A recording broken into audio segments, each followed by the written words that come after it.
Sehingga pada kesempatan ini saya merasa bahwa kita perlu melaksanakan kegiatan terutama dari data yang ada baik di Indonesia maupun di Bali. Tingkat keterlibatan perempuan dan anak ini amat sangat tinggi.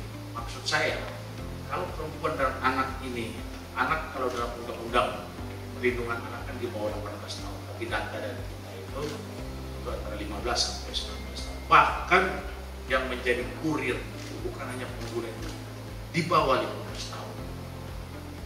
Kegiatan kita ini amat sangat mulia. Kenapa? Saya apresiasi sekali lagi Bu Bintang yang saya hormati, karena kita melindungi generasi. COVID berbahaya. Di 10 hari kalau sudah kena, selesai masalah. Narkotik, apabila keluarga kita kena narkotik, salah satu kegiatan yang kita lakukan adalah yang paling pertama adalah rehabilitasi, harus dirubah.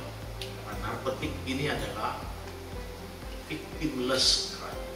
Misalnya, kalau bisa nanti melalui setelah nota kesepahaman ini yang kita akan teruskan dengan rencana aksi, apakah dimungkinkan kita bisa duduk bersama ketika kita turun bersama-sama sampai ke tingkat grassroots. Kami yang dari Kemen PPA berkaitan dengan Desa Ramah Perempuan Peduli Anaknya dengan 5 arahan Bapak Presiden, dan nanti dari BNM bagaimana desa itu betul-betul bersih dari narkoba, yang nanti kita namakan, kalau tadi saya sudah sampaikan kepada Pak Kepala BNN, apakah tidak dimungkinkan nanti yang namanya DRPPA yang bersinar, yang artinya bagaimana kita mewujudkan Desa Ramah Perempuan Peduli Anak yang bersih narkoba. Nah, kalau kita bisa turun bersama-sama, nah ini akan menjadi kekuatan untuk kita mendapatkan hasil yang maksimal.